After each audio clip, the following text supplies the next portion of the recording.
সুপ্রিয় দর্শক, আপনাদের সবাইকে আমন্ত্রণ জানাচ্ছি এনটিভি নিয়মিত স্বাস্থ্য বিষয়ক আয়োজন স্বাস্থ্য প্রতিদিনে। আপনাদের সাথে রয়েছে আমি পুষ্টিবিদ নুসরাত জাহান দীপা। দর্শক, আমরা কিন্তু কম বেশি সবাই জানি যে স্বাস্থ্য প্রতিদিন অনুষ্ঠানে আমরা কিন্তু আলোচনা করে থাকি স্বাস্থ্য বিষয়ক বিভিন্ন ধরনের সমস্যা, তার চিকিৎসা এবং এক্ষেত্রে লাইফস্টাইল মডিফিকেশন কতটুকু গুরুত্বপূর্ণ সেই বিষয়গুলো কিন্তু আমাদের আলোচনার মধ্যে থাকে। দর্শক, আমাদের আজকের আলোচ্য বিষয় হচ্ছে শিশুদের দেরি করে কথা বলার কারণ এবং তার প্রতিকার। আর এই বিষয়টি নিয়ে কথা বলার জন্য আজ আমাদের সঙ্গে স্টুডিওতে উপস্থিত রয়েছেন একজন বিশেষজ্ঞ চিকিৎসক। আলোচনা শুরু করব, তবে তার আগে আমরা পরিচিত হয়ে নিচ্ছি আমাদের সেই অতিথির সঙ্গে।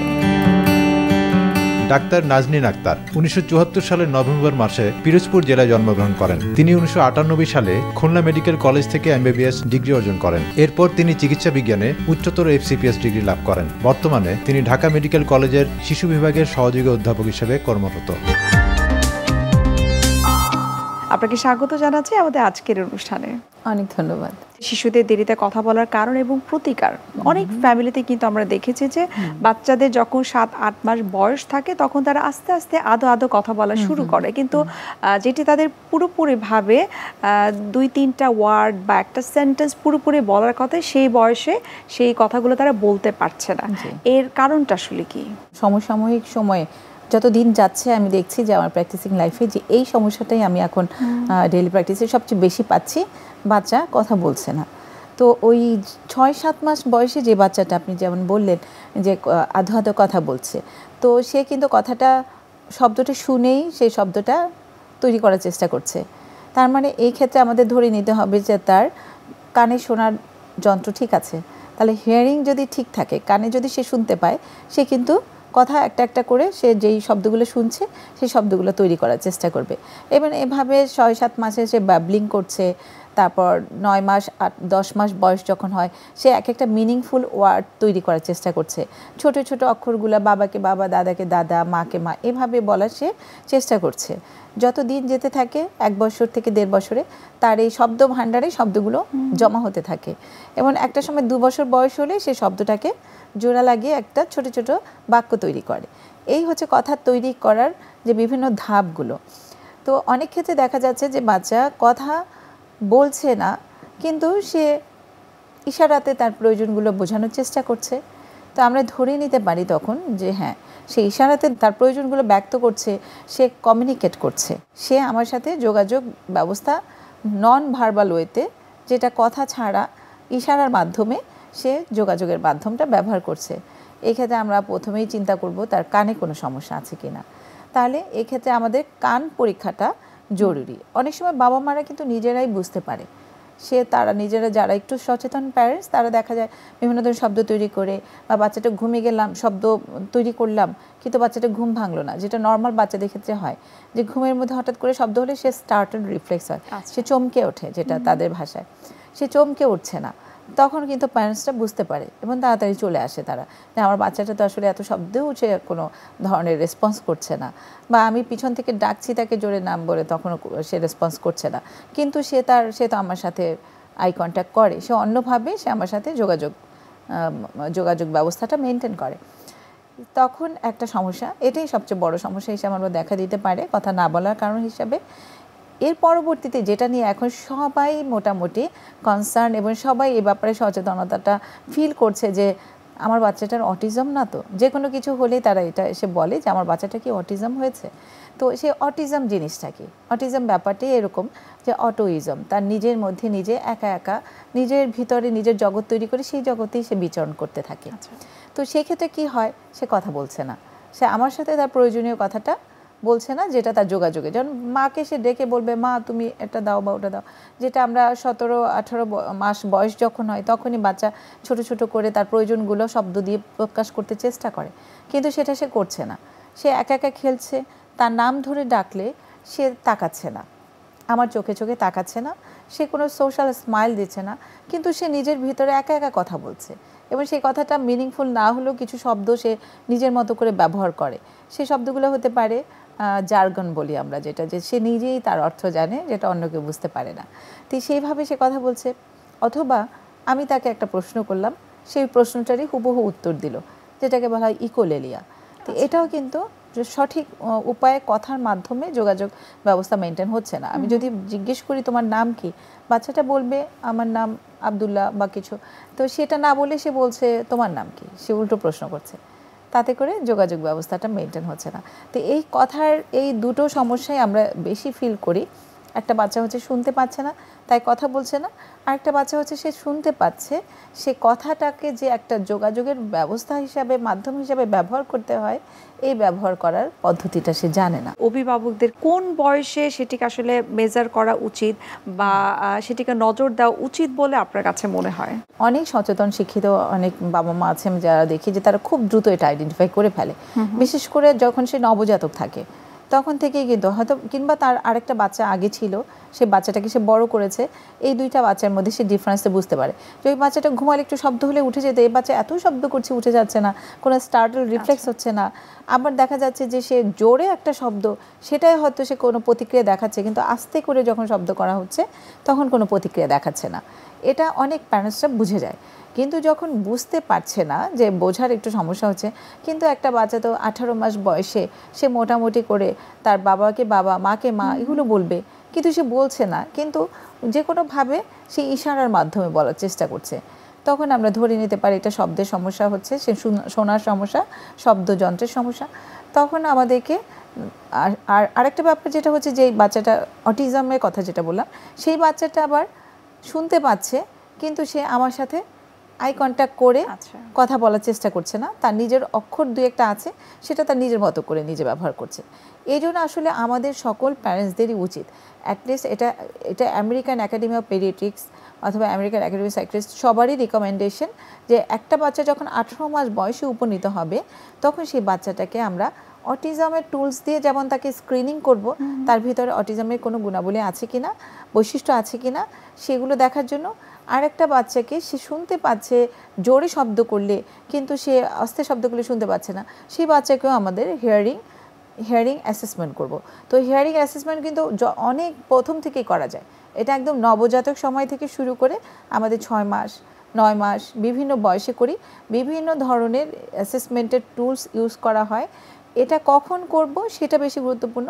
যেমন কিছু বাচ্চা আছে আমাদের হাই রিস্ক বেবি, যারা ডেলিভারি পরপর সাথে সাথে কান্না করেনি, যে বাচ্চাগুলোর অতিরিক্ত জন্ডিস হয়েছে, যে বাচ্চাগুলো খুব ছোট হয়েছে, যে বাচ্চাগুলো ছোট সময় মতো হয়েছে কিন্তু ওজনে কম, লো বার্থ ওয়েট, যে বাচ্চাগুলোর ইনফেকশন ছিল নবজাতক সময়, এই বাচ্চাগুলোকে আমরা বলি হাই রিস্ক বেবি, অথবা বাচ্চাগুলোর মায়ের ডায়াবেটিস ছিল, এই বাচ্চাগুলোকে আমরা রুটিন অ্যাসেসমেন্ট হিসাবে ওদের হিয়ারিং অ্যাসেসমেন্টও করব, তেমনি ভিজুয়াল অ্যাসেসমেন্টও করব, এবং ওদের যেটা ডেভেলপমেন্টাল অ্যাসেসমেন্ট সেটি কত বছর বয়স থেকে আপনারা সেটা আমরা একদম নবজাতকে যেটা বলি যে আর্লি স্ক্রিনিং 1 মান্থে করা যাবে, নবজাতক সময় করা যাবে, এরপর আমরা 3 মান্থলি পিরিয়ডে আমরা এটা আবার ফার্দার বিভিন্ন টুলস দিই। যে এখন এই পরীক্ষাটা আমার তেমন কোনো কনক্লুসিভ কিছু রেজাল্ট দেয়নি, সুতরাং এটা আমি আবার 6 মাস বয়সে রিপিট করব।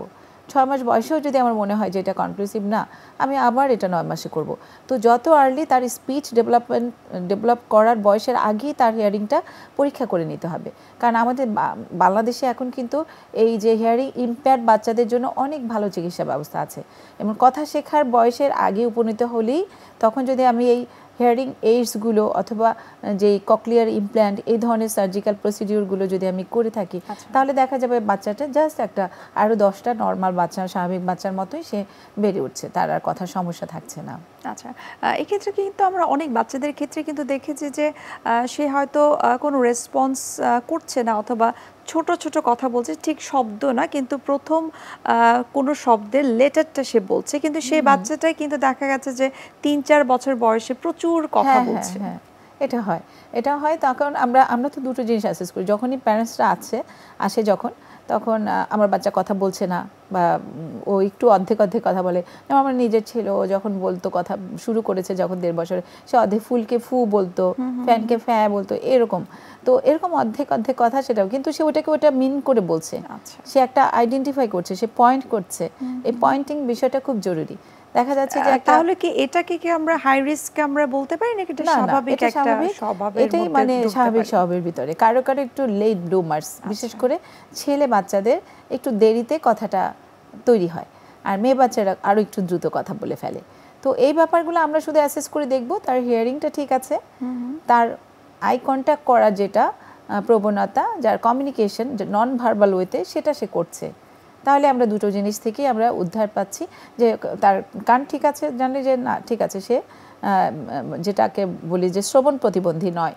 আর যখন দেখি যে সে আই কন্ট্যাক্ট করছে, অন্য কোনো নন ভার্বাল ওইগুলো ব্যবহার করছে, হ্যাঁ এই বাচ্চাটা আমার অটিজম বা সোশ্যাল কমিউনিকেশন ডিসঅর্ডার নেই এই বাচ্চাটা, এটাই আমরা ধরে নিই। ম্যাম আপনার কাছে এখন একটু জানতে চাই, আপনি বলছিলেন যে কিছু কিছু বাচ্চাদের ক্ষেত্রে হয়তো কানে কোনো সমস্যা নাই কিন্তু কমিউনিকেশন গ্যাপ তাদের রয়েছে, সেক্ষেত্রেও কিন্তু বাচ্চারা দেরিতে কথা বলে থাকে, সেক্ষেত্রে আপনারা কি পরামর্শ দিয়ে থাকেন? নিশ্চয়ই এক্ষেত্রে অভিভাবকদের বিশাল একটা ভূমিকা রয়েছে। তো একটা তো আমি বললাম যে বড় মোটা দাগে দুটো ডিজিজের কথা, যে হিয়ারিং ইম্পেয়ারমেন্ট আর একটা হচ্ছে অটিজম স্পেকট্রাম ডিসঅর্ডার বা সোশ্যাল কমিউনিকেশন ডিসঅর্ডার। তো এই দুটোকে মোটা দাগে বলার মাঝখানেও আরও কিছু কিছু ব্যাপার থাকে, যেমন কারো একটু লেট ব্লুমার, যেটা বলছি যে ওর কথা বলতে একটু দেরি হচ্ছে। তো এটা বলার জন্য কেন দেরি হচ্ছে এই কারণটা অনেক সময় আমরা খুঁজে বের করি। অনেকেই মনে করে যে ওর সাথে কথা কম বলা হয় তাই সে কথা কম বলছে, এটা হতে পারে যে একদমই বাসায় আসলে কথা বলার কেউ নাই, এমনও হতে পারে। বর্তমান যুগে কিন্তু এটাই কিন্তু হচ্ছে যে বাবা মা দুজনেই জব করছে, বাসায় শুধুমাত্র তাকে টেক কেয়ার করার মতো হয়তো তার মেড রয়েছে অথবা পরিবারের যে কোনো একজন সদস্য রয়েছে, সেক্ষেত্রে তার সঙ্গে কমিউনিকেশন করার মতো লোক থাকে না। তো সেই ক্ষেত্রে দেখা যাচ্ছে যে তার হয়তো শব্দ ভান্ডারে শব্দগুলো কম আসছে, কিন্তু একটা প্যারেন্টস ইউজুয়ালি দেখা যায় যে তার চাকরির জায়গা থেকে ফেরার পরে যতটুকু সময় সে চেষ্টা করে বাচ্চাকে দেওয়ার, তো ওইটুকু সময়টা কিন্তু খুব যথেষ্ট।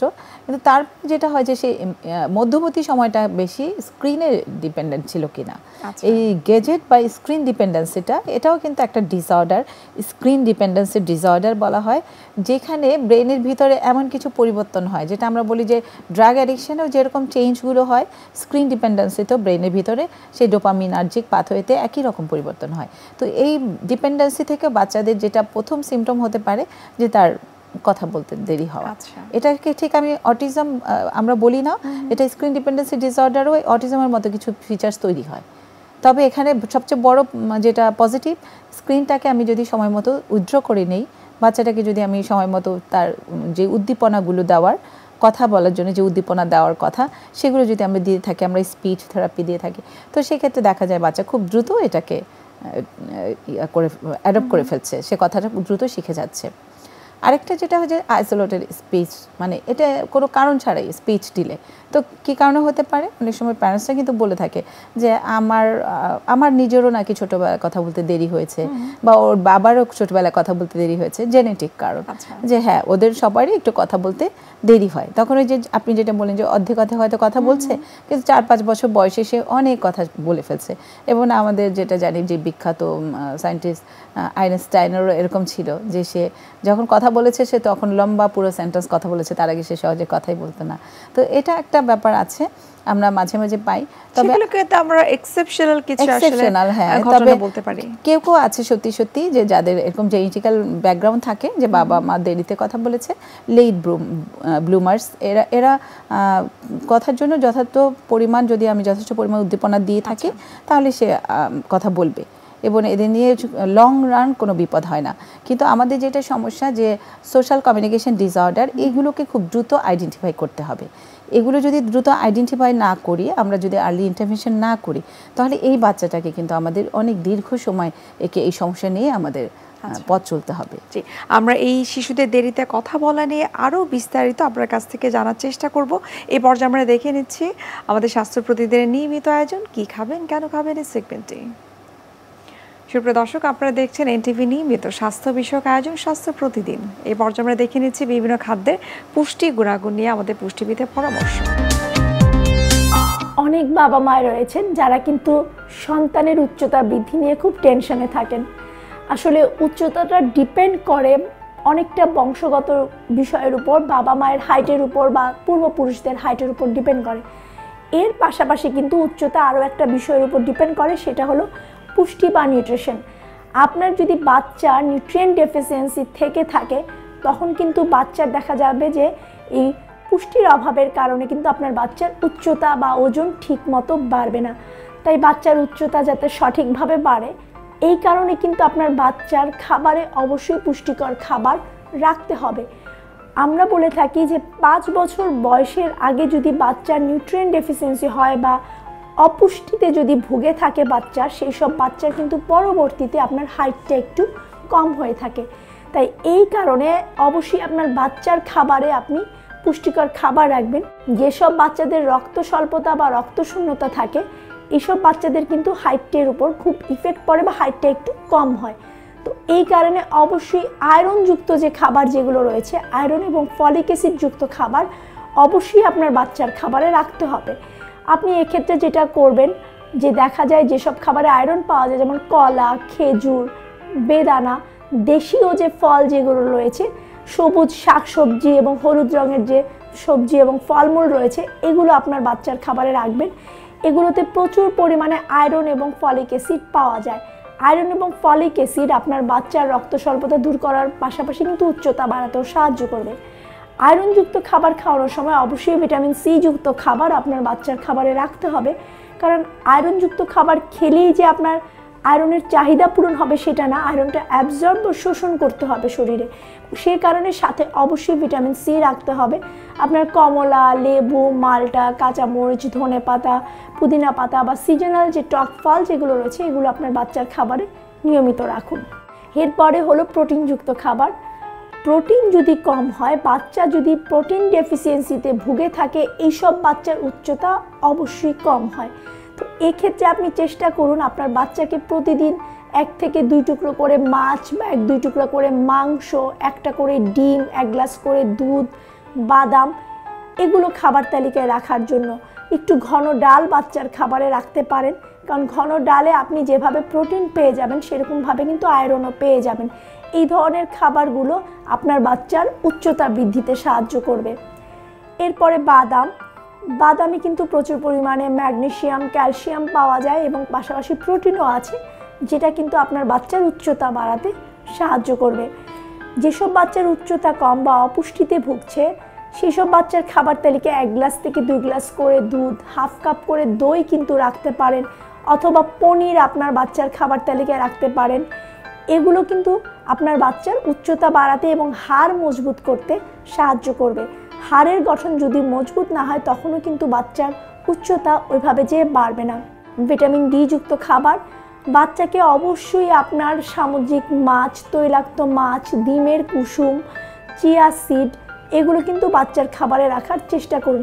পাশাপাশি আপনার বাচ্চাকে সূর্যের আলোয় রাখার চেষ্টা করুন। প্রতিদিন সকাল 10টা থেকে দুপুর 3টা পর্যন্ত 20 থেকে 30 মিনিট সূর্যের আলো গায়ে লাগান। তাহলে কিন্তু আপনার বাচ্চার শরীরে পর্যাপ্ত পরিমাণে ভিটামিন ডি তৈরি হবে, যেটা আপনার বাচ্চার উচ্চতা বাড়াতে সাহায্য করবে। এইসব খাবার খাওয়ার পাশাপাশি অবশ্যই আপনার বাচ্চাকে নিয়মিত খেলাধুলা করাবেন, কারণ খেলাধুলা কিন্তু বাচ্চার অ্যাক্টিভিটি লেভেল যখন বাড়বে, সেটা কিন্তু বাচ্চার হাইট বাড়াতে সাহায্য করবে। ম্যাম, আমরা তো আসলে দেরিতে কথা বলার বিষয়টি নিয়ে অনেক গুরুত্বপূর্ণ বিষয় আপনার কাছ থেকে জানার আমরা চেষ্টা করেছি। যেমনটা আপনি বলছিলেন যে খুব চমৎকার একটা এবং গুরুত্বপূর্ণ একটা তথ্য, যে অতিরিক্ত স্ক্রিনিং টাইমে বাচ্চাদের ব্রেনে যেরকম একটা চেঞ্জেস হয়ে থাকে, ঠিক একই রকমভাবে যারা ড্রাগ নিচ্ছে তাদের ব্রেনও একই রকম চেঞ্জেস হয়ে থাকে। এই ক্ষেত্রে আপনার কাছে আমরা একটু জানবো বা আপনার কাছ থেকে একটা ছোট্ট মেসেজ আশা করব দর্শকদের উদ্দেশ্যে, যে স্ক্রিনিং টাইমটা আসলে বাচ্চাদেরকে কতটুকু ক্ষতি করে থাকে। অনেক ক্ষতি করে থাকে। আর যেটা আমরা আমার প্রফেসর MQ তালুকদার স্যার, তাদের কাছ থেকেই তো আমরা আসলে পেডিয়াট্রিক্সের আমাদের ভিত্তি গোড়াপত্তন।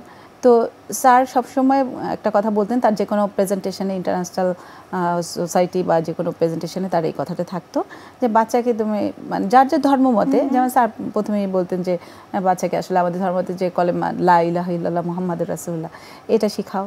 প্লাস হচ্ছে এই প্রথম 5 বছরে কোনো ধরনের টেলিভিশন, তখন টেলিভিশনটাই মূলত ছিল আমাদের সময়, যে স্ক্রিনটা এত একটা প্রত্যেকের হাতে চলে আসবে, এটা আমাদের কল্পনাতে তখন ছিল না। তো বলতো যে প্রথম 5 বছরে কখনো কোনো টেলিভিশন দেখাবে না। তার মানে এই স্ক্রিনটাকে আমরা প্রথম 5 বছরে কোনো মতে আমরা এটা অল্প সময় বা বেশি সময় কখনোই না, আমাদের কোনো সময়ে এটা আমরা এই ব্যাপারে একটু রিজিডিটি শো করতে হবে, যে আমি বাচ্চাকে, অনেক ক্ষেত্রে দেখা যায় বাবা মা কি বলে, আমি কখনোই দেই না, শুধু খাবার সময়টা দেই। আসলে খাবার সময়টা একটা খুব ভালো একটা সময়, যেই সময়টা বাবা বা মা যে কেয়ার গিভার, সে বাচ্চাটার সাথে কিন্তু খুব ভালো ইন্টারেক্টিভ ওয়েতে সে খাবারের ব্যাপারটা বলতে পারে, সে খাবারটাকে নামগুলো শেখাতে পারে, সে কী খাচ্ছে, খাবারের সাথে সাথে সে বিভিন্ন গল্প শোনাতে পারে। কারণ বাচ্চাটা কিন্তু এই কথা শেখার বয়সটাতেই খাবারের প্রতি আগ্রহটাও তার কম থাকে। সাধারণত দেখা যায় যে বাচ্চা যখন উইনিং শুরু হয় 6 মাস বয়স থেকে, তার পরবর্তীতে তার 1-1.5 বছর বয়সে বাচ্চাটা সহজে খেতে চাইবে না, এবং 5-6 বছর বয়স পর্যন্ত তার খাওয়ার আগ্রহটা কমই থাকে। তো এটা খুবই স্বাভাবিক একটা প্রক্রিয়া, যেটাকে আমরা বলি ফিজিওলজিক্যাল অ্যানোরেক্সিয়া, ফিজিওলজিক্যাল অ্যানিমিয়া, এটা থাকবে। তাহলে এই সময়টাতে আমি যেটা করব, বাচ্চাকে খাওয়ানোর সময় বাচ্চাকে একটু আগ্রহ যাতে হয় সেটার জন্য আমি তাকে গল্প শোনাবো, এবং এই গল্প শোনানো বা বিভিন্ন জিনিসের প্রতি এক্সপোজার করা। অর্থাৎ আমরা যতটুকু বুঝতে পারলাম আপনি যেটা বলছেন যে 5 বছরের আগে আসলে বাচ্চাদের স্ক্রিনিং টাইমটা একেবারেই আসলে দেওয়া উচিত নয়, এবং 5 বছর পরেও সেটি আসলে কন্ট্রোল সার্টেন একটা টাইমের জন্য তাকে দেওয়া উচিত। আমরা অনুষ্ঠানের একেবারে শেষ পর্যায়ে চলে এসেছি। অসংখ্য ধন্যবাদ এত গুরুত্বপূর্ণ কিছু তথ্য আমাদেরকে দেওয়ার জন্য, এবং শুভকামনা এনটিভির পক্ষ থেকে। অসংখ্য ধন্যবাদ নুসরাত আপনাকে এবং আপনার মাধ্যমে এনটিভির সকলকে। সুপ্রিয় দর্শক, এতক্ষণ আপনারা দেখছিলেন এনটিভি নিয়মিত স্বাস্থ্য বিষয়ক আয়োজন স্বাস্থ্য প্রতিদিন। এ পর্যায়ে আমরা দেখে নিচ্ছি আমাদের আগামী পর্বে কি থাকছে। ত্বক সাদা হয়ে যায় কিন্তু অনেক কারণে। প্রথম কথা, সবাই এটা ভুল করে যে ও তো সাদা হয়ে গেলেই ভয় পেয়ে মনে করে যে তার স্মৃতি হয়েছে। কিন্তু অনেক কারণ সাদা, যেমন আপনার কোথাও পুড়ে গেল, ছিলে গেল, সাদা হয়ে গেল। আপনি অনেক কিছু লাগাচ্ছেন, স্ট্রং একটা কেমিক্যাল লাগাচ্ছেন, এখানে প্রদাহ সৃষ্টি হলো, সেখান থেকে সাদা হয়ে যেতে পারে। অনেক ধরনের ফাঙ্গাল ইনফেকশন আছে যেখান থেকে আপনার সাদা হতে, আমরা বলি পিটিএসিস ভার্সিকাল, সাদা হতে পারে। ইভেন কিছু অ্যাটোপিক ডার্মাটাইটিস বলে আমরা বাচ্চা দেখাচ্ছি। বিশ্বের যে কোনো প্রান্ত থেকে যে কোনো সময় এনটিভি জনপ্রিয় অনুষ্ঠান স্বাস্থ্য প্রতিদিন দেখতে আপনারা ভিজিট করতে পারেন আমাদের পূর্ণাঙ্গ পোর্টাল www.ntvbd.com এ। এছাড়াও এনটিভির বিভিন্ন ধরনের জনপ্রিয় অনুষ্ঠান এবং নিউজ আপডেট পেতে আপনারা ভিজিট করতে পারেন আমাদের ইউটিউব চ্যানেল এবং ভেরিফাইড ফেসবুক পেজে।